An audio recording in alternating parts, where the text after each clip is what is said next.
There are many questions out there on how to do test cutting or what are the best ways to test cut. And one of the biggest questions everybody has is, why do I have to soak the mat?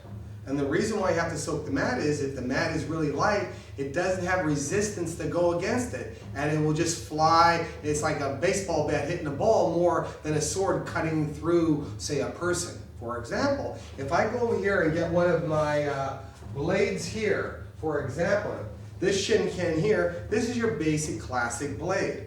If I take it off, I'll put it in the side here for a second. I'll work it in like we always do. And it's all set up, ready to go now. Now if I take and I put on the peg here, this dry mat, and I try to come down and I try to put this on, it will fit on very, very nicely. Now for example, if I get a piece of paper, this sword will cut through the paper very, very well. But if I take it against the mat and I use just a little bit of force, it's going to cut through, but watch how it works. Now, it made a nice cut, for example. It looked nice, but the difficult part was, did you notice how it dropped back this way and it has no presence here and it has no resistance up here? So even though it can cut, it just doesn't cut as well. And you notice right here, it started off at about 2 o'clock and it started working its way in, but it just moved just a tad. So what we're going to do is we're going to pull this off, put the peg back down. Another thing is people have questions. They go, well, a lot of times when I try to put this on the peg and push it down in here, it only gets on halfway or it's too tight. Well, you have a couple concerns. One concern is this dowel might be too wide, so keep it about 3/4 of an inch. Second thing is, you got to make this more like a hypodermic needle. You got to really put an edge on this, because if you don't, it just won't go into it. It's like trying to put a needle in your arm that's dull. It just doesn't work as well. So look at it that way a tad. Now, I'm going to take this mat that's already been soaked for 12 hours, and I'm going to apply it to the top here. Falls on nice, it's strong, holds in really well. Now, if I take my sword and I put the same amount of pressure in, like up here, and I make a cut, for example, here, and now it has enough resistance for it to fall on the floor. I didn't go at this really, really hard, and you notice the angle is pretty good. For fighting, the angle is very nice. For test cutting, I want a little bit more of an angle up here, but I want you to look at different cuts.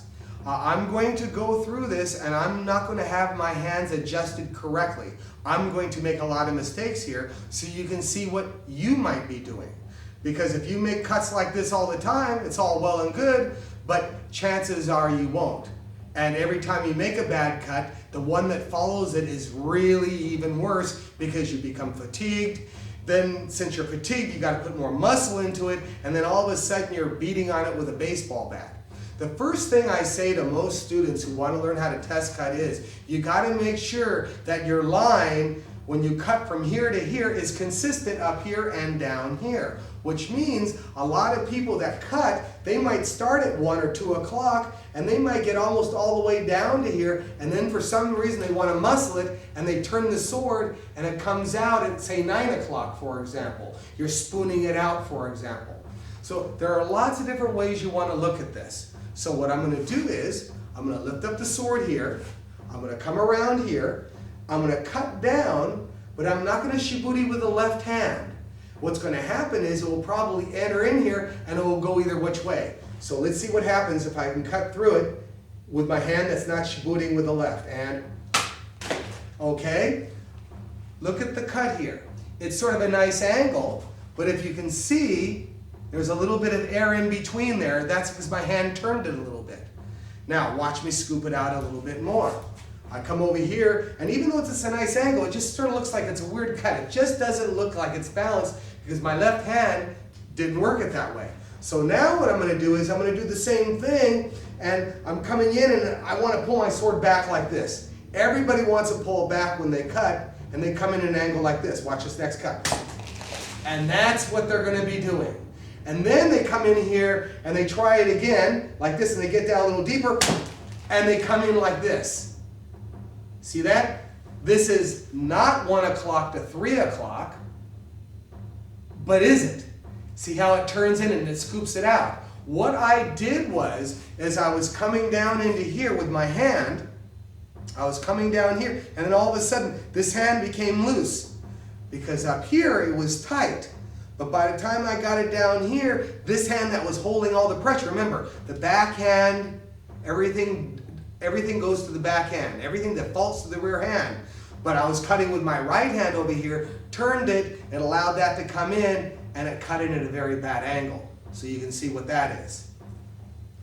Now, the problem is after someone does that, they start getting into it a little bit more, and they start, well, I have to hit it harder. So I'm going to come down here, I'm going to come in like I did, I'm going to swing it around really hard and hit it like a beginner. And I hit it right on the same place. Look where my arms are. Look at my shoulders. Look at the way my hands are up here. I mean, I made the cut, but I want you to look at the topography of this.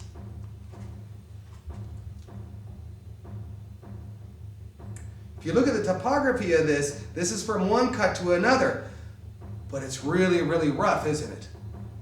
But if you keep your eyes on the mat here, I'm going to come at a different angle, and I'm going to cut this area, and let's see what a true cut will look like compared to one that's being scooped out. Now you can see it has a little bit brighter cut here, doesn't it? It comes in basically at 2 o'clock to 4 o'clock. If you bring it over here, it has a fairly nice angle to it. But the nicest thing about this was it took no pressure to cut it.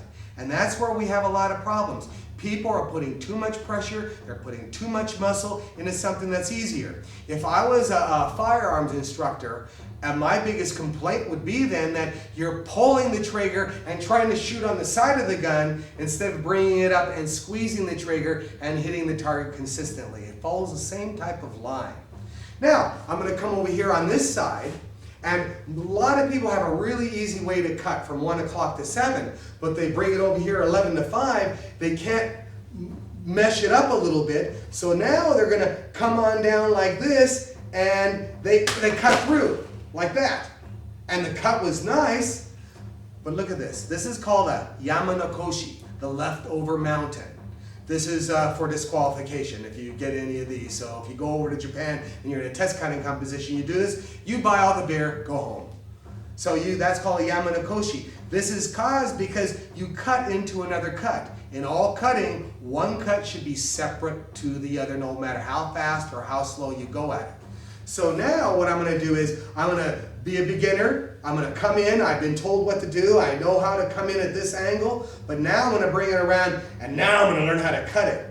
And even though my hands feel straight, my hands open up here a lot, which means when I get down Chiburi, which means the blade goes like this. The hard part is your right hand is usually consistent. Your left hand must be more consistent, and that's why you get cuts. So I'm going to come around here, and I'm going to try to hit this pretty hard with a little cut and go at it. Let's see what happens. That happens a lot. Did you notice how the sword came in and hit it, and it bounced away? It made that little bouncy noise. Let me try it again. I'm going to go at it pretty hard. And I'm going to come in here. I'm going to choke up on the blade like a lot of people do. Bring it over on the side, and I'm going to do that again. Now, you saw this. A lot of this happens all the time. Don't be frustrated. But then you're going to see, look at the sword. Look at the bend in the sword. So when you get a bend like that in the sword, you can do one or two things. Send it out and spend a lot of money, or just do it yourself in about 15 seconds. So what I have to do is, to get the bend out of this blade is to come over here to the stand, for example, and I'm going to do something that you guys don't want to, but I've been doing this for a long time, is I'm going to put my foot on the blade here. Hopefully it won't slip and break my toes off. I'm going to push it down like that, and I'm going to come in here again, and I'm going to hit over here at this angle and push it down. You can use your hand a little bit. Using shoes is a lot easier, especially for the heavier blades. But then I pushed it down a little bit, and now look at the blade now. It's almost straight again, isn't it? Now I see a little bend about right here in the Monouchi area. I'm going to come over here, put my finger there. I'm going to push down on my heel this way. I'll set it all up, and you can see the blade is straight again. So chances are you're going to bend the heck out of your blade, and that's all you need to do. Doesn't require a lot of pressure. The blades are fairly flimsy as far as being able to bend them, and they work in really well. So now we're back up here and we're trying to cut this mat a little bit, which shows that if we lift up top, if we come off our shoulders or anything like that, and we keep our arms wide because we got to see, you don't have to see. You already know where it is. But everybody has to see it, and you see the wideness, they're coming down like this, and then all of a sudden it's coming down at an angle, and they turn it, and they're beating the side of the blade onto this. And even though it might come through and make a cut all the way through like that, it isn't the angle that you want. See that angle? And look, I put another bend back into it again. Now this is a classic sword. If this was an XL blade, or an L6 blade, or a heavier 3-pound blade, you could bend those up pretty easy too. So this, I'm going to bend back into this. I'm going to take my hand, put it over here without cutting off my fingers. A little bit more right here. Push that back down in there, and the blade is fairly straight again. So now, what's happening by now is you have all this. I call this a flower basically because there's no good cuts in it. So I'm going to try to get in there as the guy before, and now since they can't cut this way, everybody starts thinking, well, I'm going to come around here and hit it this way. So they come up, they start coming down to the side, and then they cut down into it. Now that's a really, really good cut as far as showing you that it's going to scoop it all out. Look at that. It looks like someone came in here with a spoon and they spooned it all out. Okay. So when you look at this, as I said earlier, it's spooned out. This is called shakuri. It's basically scooping this out. And this is happening from your hands not being rigid and working in and shiburiing or wringing the blade as well. What it has done is, it's just you have you're holding it with a limp hand. If you shook someone's hand like this, they'd think you better shake a little harder. Come on, be a little bit more of a guy. So you got to hold on to this a little bit more on the top of the handle. But when you do this, you're holding it more on the side of the handle, and it comes down and it sort of just scoops it all out like that. So now what we got to do is we got to figure out how to get away from this, and maybe we'll come down on this side. Now what I want to do is I just want to cut through this mat, but it is difficult. So I'm going to keep this hand now really, really strong, and I'm going to move this one around and see what happens. And, okay, this one held true, this one turned it. See this area here? See how this comes up here? This is because the sword came in at a different angle, and this is called kawa no koshi, leftover skin. And see that? Kawa, it's just left over that way. So it still isn't a real true cut, and it's still coming up at an angle. So the best thing to do is be able to take this mat and come on through at a better angle, like that. Now, that is a nicer angle up around there. You don't have any Kawanoguchi, you don't have any shakuris, you don't have any yamanokoshis or anything like that. Although I do have a couple of these strings here. Can you see these? There's a couple little strings here. If we were doing competition cutting, I'd be disqualified for this, even though the rest of it was done. So you have to remember, when you cut, or sever, or cleave tatami mats like this, you got to make sure this is all done. Now with a new mat up here, let's go over these one more time, or different aspects of it. We know that we have to keep the hand straight so it shiburis well, or it's going to come off at an angle this way or an angle that way. We know that if we cut from 1 o'clock to 7 o'clock, it's not going to be a very nice cut, and you won't get as many cuts out of the mat, so you want to keep it at a nice 45 degrees, or between basically 2 o'clock and 8 o'clock. That's a nice angle for that, cutting upwards or downwards, it doesn't matter. We're getting to the point though where you lift up the sword a little bit and you start hitting it, but you're not putting enough pressure into it. And let's see what happens when I don't put enough pressure into it with this classical blade. I'm going to throw it out and I'm going to hit it like that. Now, this was a nice cut. It was coming in from 2 o'clock to 8 o'clock. It was starting to work in that way. The hard part is I didn't finish it all the way through. And it's just hanging there basically on a thread like this. This is called surikurari. It's where just the edge of it is hanging by a thread or a little bit of meat there. And even though you have a cut like this, it works in really nicely, you don't have that edge. It could be because the sword is dull. It could be because the mats are a little bit, don't have enough water in it. It could be a few factors, but probably the main factor would be that you just didn't put enough pressure into it. You just held it like you would shake a hand with a limp fish. So what I want you to do now is look at where I'm going to take this and I'm going to put a little bit more pressure into it and do the same thing. And now I cut all the way through. The angle's not too bad. It's a little bit more at 1 o'clock, closer to 2 o'clock a tad, and it still is a nice cut, but I want a little bit more of an angle on it. So what I'm going to do is I'm going to pull the same thing still above my head. I'm not going to pull it over to the side, because if I pull it over to the side and I cut, let's see. Now my shoulders are doing everything, and I'm coming through the shakuris again. See this? So I don't want that to happen, because now everything, I'm holding the sword correctly, but everything that's coming in here, I'm turning up this way or down that way. What I have to do is, remember, I don't want to pull the sword back that far, because if I do, these will, too many adjustments. Unless I've been doing this for years and years and years, then it won't really matter. So what I want to do is I want to come up here to 12 o'clock, bring it over here to say 2 o'clock, and hold it and cut all the way down. Just cut straight through like that, and let's see what happens. Now, that's a nicer angle. See how nice and smooth it is? I can get a lot of cuts out of the mat. I have a little bit of left over here that should have been cut straight down, but hey, we're not perfect. But you can see that cut from here, how well it looks. Now, if I come on in here and I start making cuts, for example, I'm going to make another cut in Hidari Keisagiri. And I'm going to come in, I'm going to hold the blade, I have a lot of blade here.